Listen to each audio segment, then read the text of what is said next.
Hey everyone, welcome back to my YouTube channel. In today's video, we are actually doing an Etsy shop critique. Now, this is one of the many critiques I will be doing throughout the entire year. So if you want to be one lucky winner to win a critique, I will leave the link below so you could sign up today. Now, if this is your first time visiting my YouTube channel and you want to learn how to grow an impactful online business, don't forget to subscribe today. Don't forget to show me some love by liking this video and leaving a comment below. So guys, let's go ahead and get started on the critique. So I'm doing a critique on this particular store. It's called Ocean Babes by Pamela. So thank you, Pamela, for signing up for my critique. And what I normally do on a critique, I just give feedback on what I see, my experience, and what I think should be adjusted or not. Now, what I do normally is I pick a listing and I break that listing into sections. I talk about product photography, I talk about listing description, on-page SEO factors, off-page SEO factors, as well as the curation of the shop, branding, and much more. So I kind of like break it down into sections. I'm also using a tool called eRank. For those of you that is your first time hearing about it, I highly recommend it. With eRank, you're able to plug in your actual Etsy store. You're able to go in there and use other tools to help you grow your store, from market research to keyword research to so many additional tools that you could use for your advantage. So they have a free version and also a paid as well. I have the paid one. I highly recommend it, but you could always start with the free one. So the listing that I'm doing an audit on today is this one right here. I see that you've been open since 2019. I don't know if you opened in the beginning of 2019. Maybe you opened at the end, and maybe that's why you still don't have any sales because you just open frequently. I'm not really sure, but so you've only been open, less than a year for sure. The listing that I'm doing an audit is this one right here. And the first thing I really want to talk about is product photography.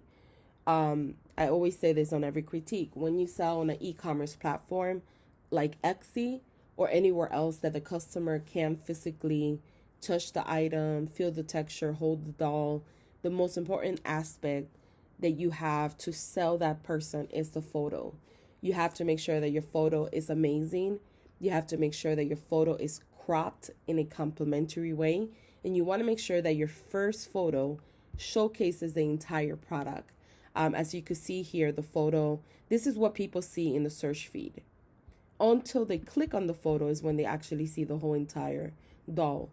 So the first thing you want to make sure you do is that every single photo, your main photo, has an illustration of the actual product entirely. Because that showcases the product and it's going to make somebody want to either click or not click, right? But you want to make sure that they're cropped in a complimentary way that showcases the product fully. As of right now, it's not showcasing it fully. Another thing you have to keep in mind is that branding is really important. A lot of people don't learn about branding till like a year later after they open their store or years later. You should start with branding as soon as you open your store. It's not going to be perfect in the beginning because, the more you learn about branding, the more you'll start changing stuff around. I do it all the time. However, what you want to do is you want to make sure you focus on branding in the beginning because branding is going to help you scale your store to the next level. When you build a brand, you're able to charge premium prices, which means you're able to charge more for products that normally somebody probably wouldn't pay as much, but you're paying more because of the brand, if that makes sense. If you go to Starbucks, you're willing to pay, $7-8 for a frappuccino because of the brand. But if you went to the corner store that no one knows about, you wouldn't pay for a cup of coffee more than $2 or maybe 3 tops, right? So you're paying because of the brand. And when you are a strong brand that people know who you are and you're growing, people are willing to pay more for your products and services. And also with branding, it's not just so much about pricing, it's about branding your company the correct way. So having aesthetic that people remember. So if you were to see Starbucks coffee, it's from Starbucks because of their logo, because of their colors. It's the same color throughout the whole branding. Right now, if I saw this photo here and I saw this one and I saw this one, I would think it's from, 3 different stores. However, your item is very unique, so that does stand out. I would give you that because your item is very unique. However, the cohesiveness of your photos and the background are not cohesive enough to grow your store, in other words. So one thing that I have learned in the course of selling on e-commerce is that your photos, you're gonna be improving them, especially like if you're not a photographer like myself, it's not like your specialty. Maybe you could hire someone to do them for you, but definitely just Google branding 101. There's a lot of videos, there's a lot of articles on Pinterest that you could find that help you understand how to start your store with branding the correct way. But you definitely would need to work on that for your actual products. Looking at your photos, great job for adding all of these photos, right? Because many people might add 1 or 2 and they call it a day, especially when you're selling products like this. It is, I do recommend putting as many as you can or all 10. So great job for that. I don't like the background. This photo, there's a lot of like shadows. It's not appealing, the photo right here.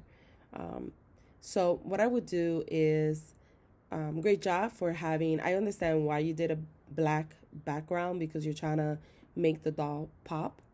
But, just stuff like this, you see how you could see the background right here? It doesn't look as professional and you want to scale it to that level. One of the things I always tell people is that a lot of people do, including myself, we have items that we sell that are very saturated on Etsy, that everyone is selling. You're kind of the opposite. You have an item that's not, in my opinion, as saturated.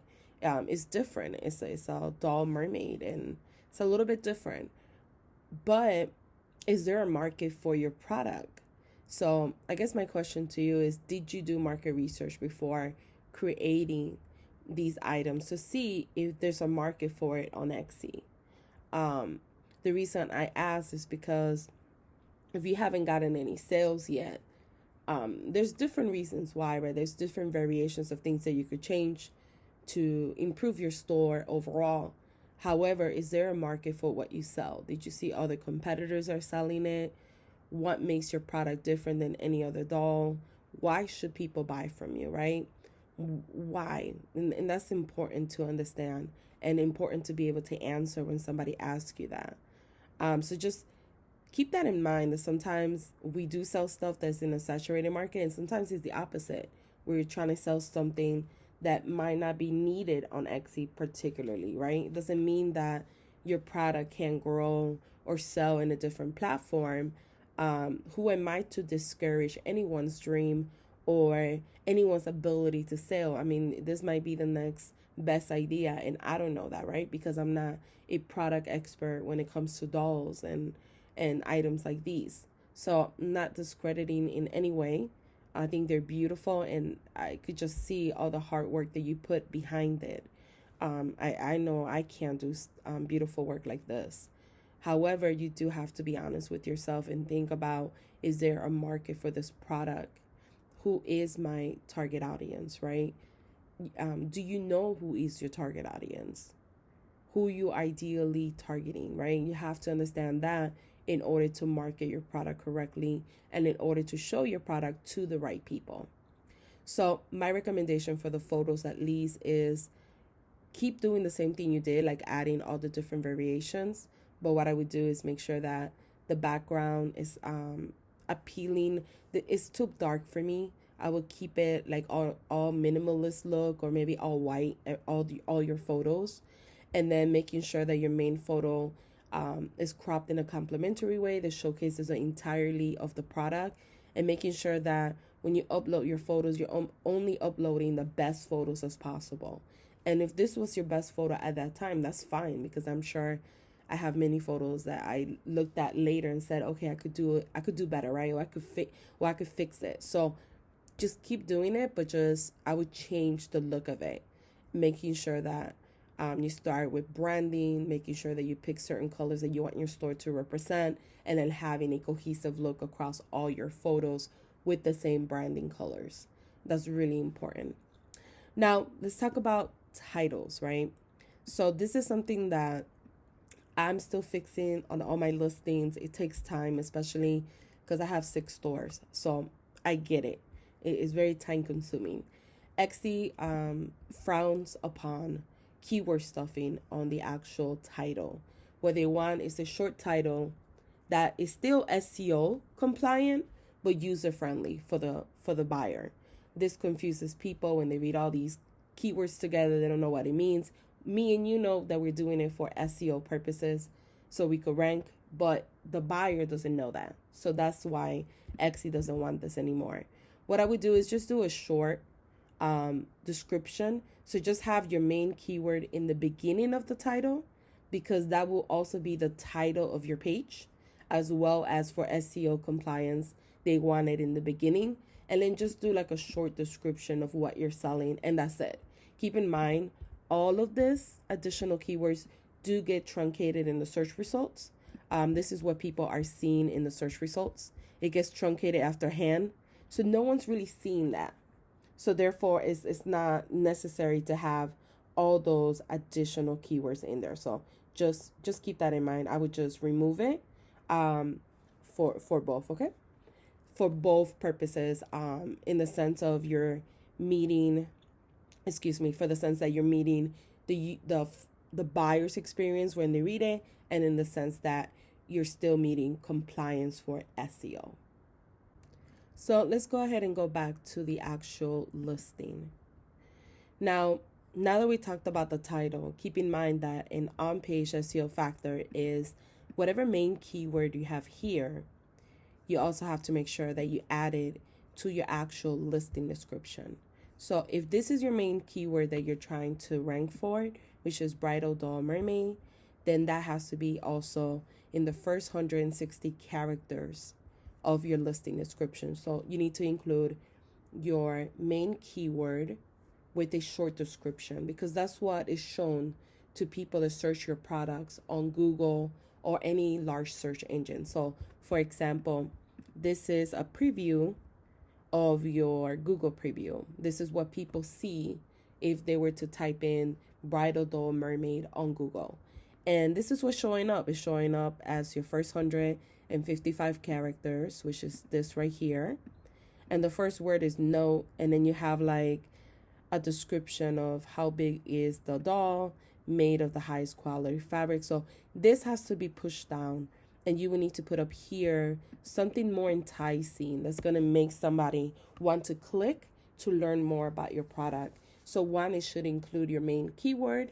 2, it should include an engaging description of what you're selling with some sort of call to action telling the reader what to do next.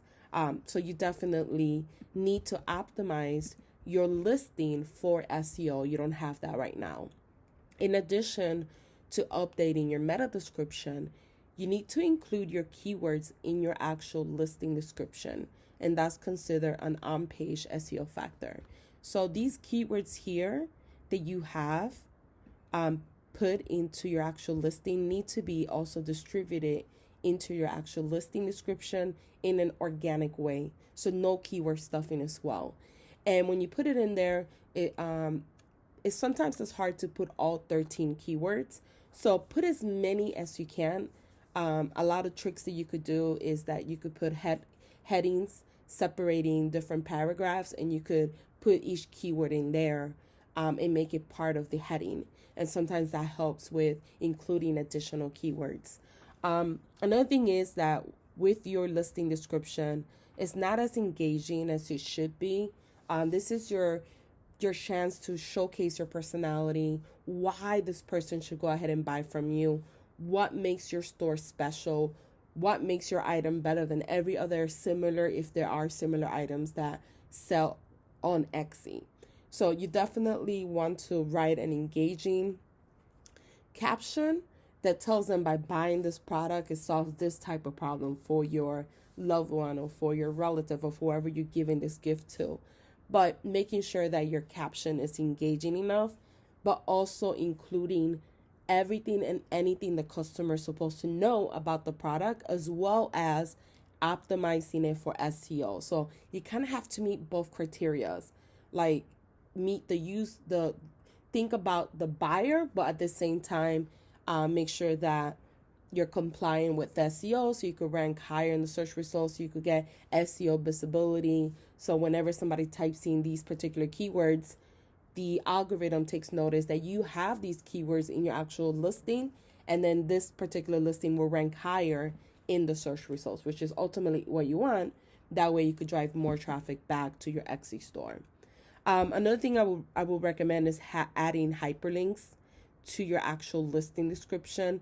So you could add links to like your homepage or links to matching items. This helps with the engagement, people clicking, and the more people click and engage with your brand, the longer they stay in your shop, the longer they browse through your other items, the higher the probability of them buying from you. So adding hyperlinks actually does help you with the click-through rate and possibly even closing out the sale. So I would add hyperlinks, and then make sure that you always sign it out with, if you have any questions, feel free to reach out to me. I know that what you wrote is really good. You just have to make it a little bit longer, add more information, and more personable and more engaging, as well as optimized for SEO. Now, after you do that, let's take a look actually at your keywords, and let's talk about SEO. So these are the keywords that you currently have. And you see how majority of these have 0 or less than 20? That's because not too many people are searching for these particular keywords. So therefore, Etsy will report back and let you know if not too many people are searching for it, it's going to be in 0. That means that these particular keywords are not really that great for your product. You're not getting any visibility. The one that you're using, like wedding gift, is very broad. Like wedding gift could be anything. So you have to be careful with using keywords that are too broad, because if you use a keyword that's too broad, you're showing your products to everybody and anybody, but not everybody and anybody's interested in your product, only your target audience. So therefore, that's when a lot of people get like a lot of likes or a lot of views, but no one's buying. That's the main reason. Secondly, you want to make sure that you use keywords that when people are typing in and they're particularly searching for your product shows up, and that's what they want. So you want to make sure that you type in keywords that describes, right? Keywords or unique phrases that describes exactly what you sell. So bridal gift is, I don't believe it's one. This one is a good one, mermaid bride doll. Unfortunately, there's not any particular search for that on Etsy, right? But it is a really great try, because if I wanted to buy a mermaid bride doll, that's what I would type in, right? I wouldn't type in bridal gift or maybe rag doll, maybe, right? But I would probably type in bride rag doll if I want it to be that way, right? So you have to do some brainstorming, and which is sitting down and writing down yourself 15 keywords that describes exactly what you sell. And then you do keyword research with those keywords. So if one of the keywords is mermaid ragdoll, let's say that's one of the keywords, because that's what you're selling. So that's perfect keyword. What you would do is you would take that keyword, you would go to Keyword Explorer, you would put it in there, and then that's going to spit out additional keywords. And you're going to look at the monthly search volume, you're going to look at the average click-through rate, and you're going to look at the Etsy competition. And if the monthly search volume is over 500 and the competition is lower than the average search volume, that's a good keyword. So that's what you want to do. Ultimately, you want to take the 15 keywords, you want to do some research on those keywords and find keywords that is what your ideal customer will type in. Right now, a lot of these keywords are too broad, too generic, or keywords that fit what you sell, but unfortunately, no one is searching. Another thing is that if you are trying to break into a market that on Etsy that maybe it's not as popular, you will be responsible to bring more traffic to your actual shop. You can't just rely on Etsy, because if it's not a product that does really well on Etsy, but you still want to market it on Etsy, you still can. It doesn't mean that it won't change. It doesn't mean that, maybe in Christmas season or those type of seasons you sell more. That could be the reason too, right? That right now is the lower seasons for you. It's not your peak season. But you will need to like bring in traffic using social media, using Pinterest, using other types of ads besides Etsy ads. So just keep that in mind. Maybe with their new ads, you could do that. You could invest in that and see how that helps you as well.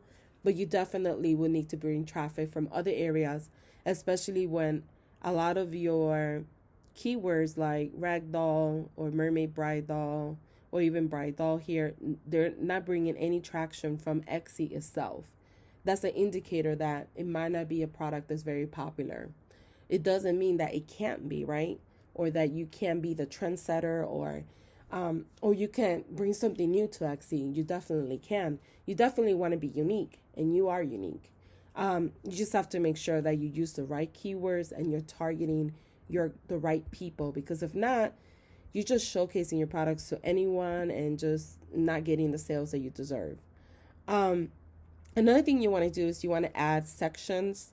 For SEO purposes, just add sections, name each section a keyword for that particular one, because that's going to help you. If you can add sections, I think you could actually, because you have some that are bride, you have some that are different types of dolls that you have collectible ones, so you could add more than one name section at least. Another thing I would focus on is maybe getting a logo. If this is something that you're really serious about, you are really invested in making these beautiful dolls, I would get a logo. I would brand it all the way through. So I'll get a logo, get a banner. So when people land on your page, first impressions, they see it. Maybe you could have a picture of all the dolls, combined in the actual banner. I think that would be really, really cool to see. Making sure that you fill out everything in the actual Etsy store. I don't see any about us story. Like, you don't have your about me story. You don't have like social media linked to the page. I will add that as well. Keep in mind that when you sell on e-commerce like Etsy, it's different than when you sell on Amazon. On Amazon, if you don't put your story on how you get started, I don't think people really care, because they just think I'm buying from Amazon.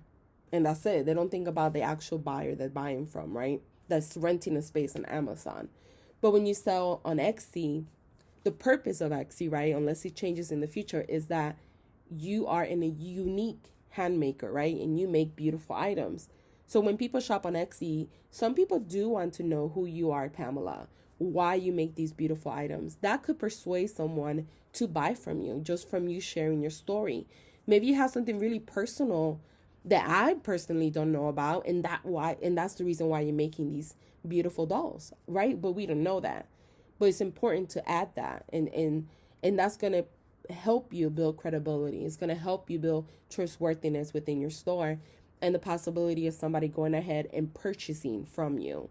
But these things need to be added if you're gonna do Etsy, or any business. It doesn't matter, small or big.